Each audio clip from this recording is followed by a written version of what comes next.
Keith, tell me about this food plot. I understand that this field is typically double cropped. This was a fall food plot, and now you're turning it into a spring food plot. Right. Tell me a little more about the prep work and I see some dead weeds. What are we looking at? Okay, what we had out here in the fall was actually our legume buck buffet with, and so you can still see some of the medics and the burr clovers. And we came back in here about 2 weeks ago, and we sprayed at the top of it with 2,4-D just to get a good top kill on any weeds and set the clovers back and kind of get everything to kind of quit growing as much as you want it to. And now Terry's coming in today, and he's prepping it for our spring buck buffet, which y'all are going to take a look at him planting. And basically he's coming in and just tilling with our simple disc and tractor equipment, and we've got a drag here that he'll drag and firm everything up with and cover it with. But this is where we're at right now. Full bed preparation. We better get out of the way. Yeah, there he comes. And he does kind of a double pass on it, so he's not gonna have to come back. Pretty much this stuff is pretty well ready to go on top and broadcast, and then run the drag back over and plant. So seed bed preparation, especially for small seeds, obviously is critical for success. Do you agree with that? Getting it smooth, getting it level, breaking up the big clods. Of course, we have some front coming, so timing of all this is more critical than anything. Correct. But and paying attention to soil temperatures, you know, for the type of plants you're putting in. You know, in the fall we get a lot of people come in. Oh, we put our grains in, or some is late August, early September, and it rained and everything soured. They soured. It was too hot yet for them to come up. And the same in the springtime on the opposite side. You know, we'll get people rush in. It's late February, early March, or you know, that type of year, and they're wanting to put some of these peas and all this stuff in the ground, and you want to wait till, you know, watch the farmers around your area when they're putting in soybeans and that kind of a plant.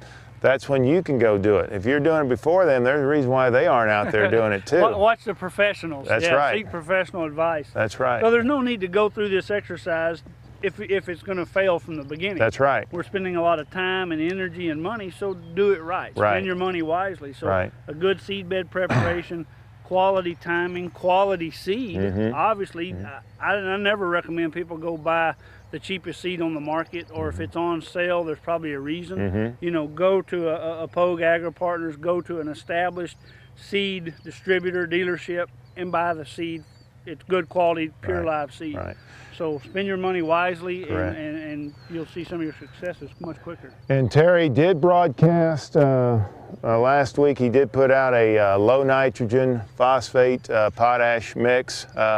Again, we're not trying to put much nitrogen out there. Actually, we really like to stay away from any, but you can't hardly buy a fertilizer without some nitrogen. So he had a real low nitrogen phosphate potash mix that he put out here broadcast, so it's getting disked in the soil right now also.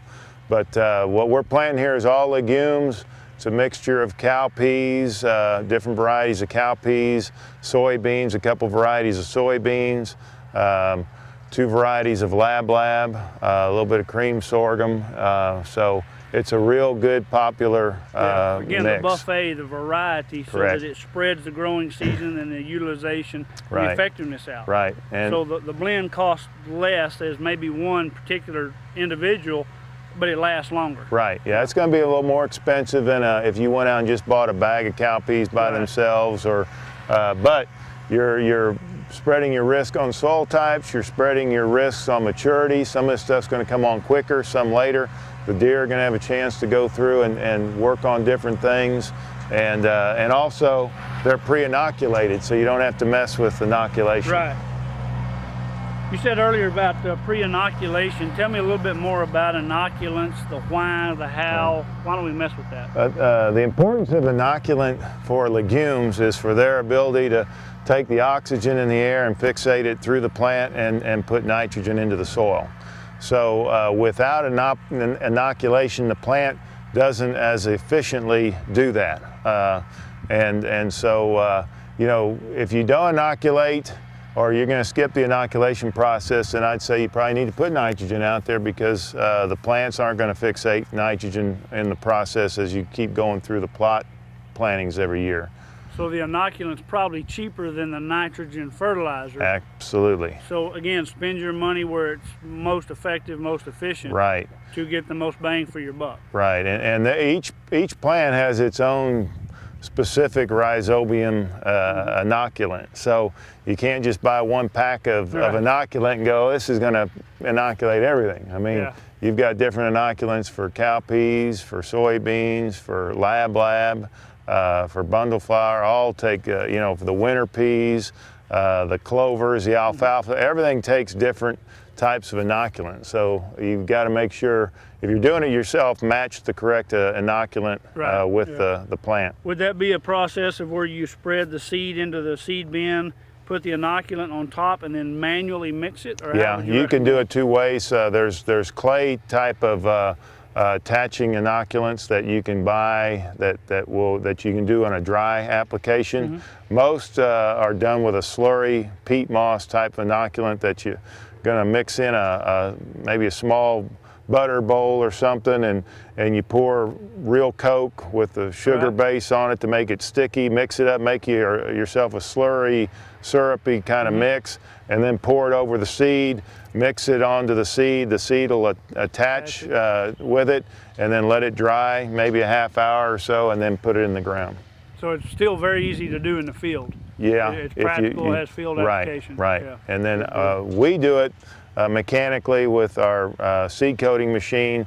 We attach the inoculant, then we encapsulate it with a talc and close the inoculant into the seed and hold it there until it's ready to go when it gets planted. So yeah, there's two ways to do it. And that's probably one of your secrets to your success and why y'all are so able to grow food plots in the Wild Horse Desert consistently year after year, like we've seen today. We've seen plants planted 4 and 5 years ago that are now knee-high. So I think that speaks volume for Pogue Seed. So appreciate you having us out here today, Keith. Thank you. And I look forward to everything. All right. What we're doing now is we're harrowing, or we're smoothing out the dirt. Again, we still haven't planted anything. We've disked this up. You know, they sprayed it to kill the weeds. They've disked it up twice. And this is right after disking, you see the dead and dying weeds, but you also see the valleys, the big dirt clods. It's very rough. So they're doing what's called a harrow, and they're leveling this out. You see the clods are being broke up, but look how much more smoother it is on this side as opposed to this side. So this is the perfect seed bed preparation, especially for small seeds. So he's going to finish harrowing this field, and he's going to come back and broadcast it, and then one more time lightly cover it up.